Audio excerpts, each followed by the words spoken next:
Hi there. First, let me just say, really appreciate you taking the time to click the link, scan the QR code, however you were able to join me here today. My name is John Von Onen. I'm an employee benefits advisor with USI, sitting out of our Richmond office. And before I get into who USI is, first let me give you a little bit of information about our industry and why my team and I are so driven and passionate about the work that we get to do day in and day out. That being said, I don't think it would come across as a surprise to anybody if I said that the healthcare industry in our country is an absolute mess right now. It's the only industry that is in the Wall Street Journal every single day with a new article about what's happening in the healthcare industry and what to be on the lookout for. You could also look at UHC, Anthem, Cigna, Aetna, all the large carriers, and see their stocks rising through the roof quarter after quarter, when at the same time we have employers, organizations come to us every single day and say, how can this be the case when I'm seeing double digit unsustainable increases in my premiums year over year? That's why I'm so passionate about the work that we get to do here at USI when we can combat these large carriers, bring more transparency into an industry that lacks it, and again bring more money back from those carriers and into your bottom line and into your employees and their families' pockets. There's a few different ways that we do that, and some of that I'd love to set up some time and talk a little bit more about. But I wanted to share one tool that we have at our disposal. At USI, we believe passionately that it's data that should drive decisions. So we go about the renewal process on behalf of our clients a little bit differently than what's been done traditionally. So really what we're looking to do is answer a simple question. Is your renewal fair, or is it inflated on the benefit, or is it inflated to the benefit of the insurance carrier? So traditionally, and this might be a process that you're pretty familiar with, keep numbers easy, you get a renewal, 10% renewal after last year, and you go out to the market, you negotiate it down from 10% to 3%. Everybody feels like they got something out of it, and everybody goes home happy. To us, that is a huge red flag. All that's telling us is the insurance carrier was probably happy to agree to that 3%, and it really means that the number should be much lower than that. And there's more profits hidden in there than probably what you're realizing or familiar with. So first things first, for a little bit of background, the way these carriers are going about predicting your renewal and giving you that number is by looking at your claims experience. What we've seen consistently is, you can see in this example, if you zoom in, your claims that your organization might have seen might have been a number like 1.4 million for an example. But these carriers are sneaking in additional admin fees, additional costs, additional profits for themselves to bump that number up. So when you go to negotiate off of the numbers that they're giving to you, you're really relying on trust and negotiating with an inflated renewal. So again, that's why these renewals are coming out at such a high number, because these carriers are playing a game and they know where to bury the gold, and they're pretty good at it.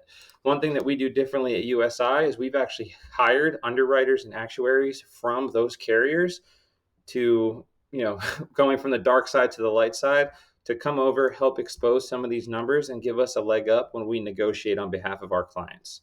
So you could see an example here. I recently worked with a technology company in Virginia, right around 300 employees.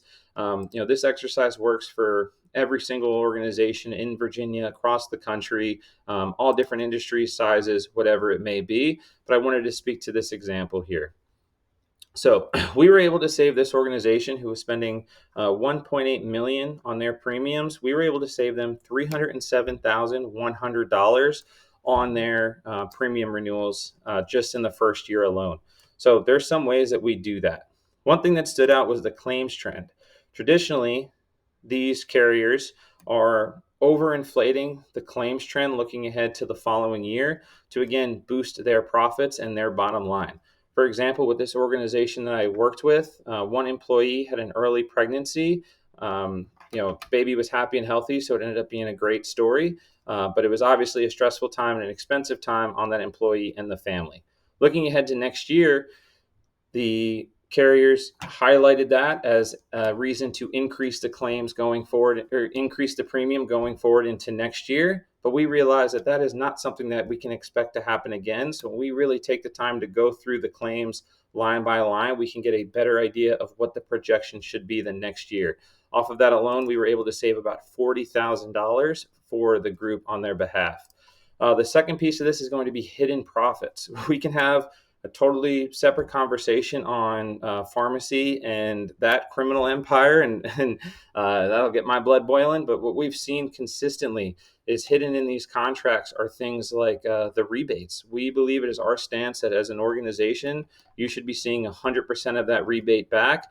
But when we were working with this group, hidden in the contract was 85% of the rebates was coming to the organization, but 15% was being sent back to the carrier. So again, with what was happening at the pharmacy spend, they were missing out on close to $31,500 just because of that rebate. That is something that we negotiate consistently on behalf of our clients and drive that 100% rebate back to you and your employees. The last piece is going to be the admin fees. Look, we understand that the carriers, this is a for-profit industry.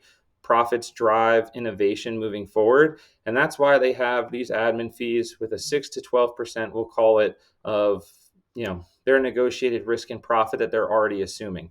However, they're consistently pushing in additional admin charges that we're able to uncover, pushing through premium taxes from the taxes into the market onto organizations that they work with.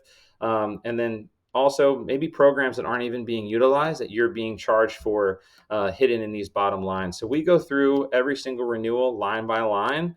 And by doing that and going through this process, that's how we were able to uncover an additional $307,100 in savings on top of what was negotiated ahead of time. So again, it really all goes down to our process, the understanding that data drives decisions, and being able to take the time, negotiate on behalf of the clients that we work with, and combat those large carriers, and again, bring more transparency into the industry. So that being said, this is just a tool that we've put together based on industry averages and 150 years of experience. Really, where the rubber meets the road is when we can meet with groups here in Virginia, go through their data with them together, and uncover and answer that question. Do you have a fair renewal today, or is your renewal inflated to the benefit of the insurance carrier?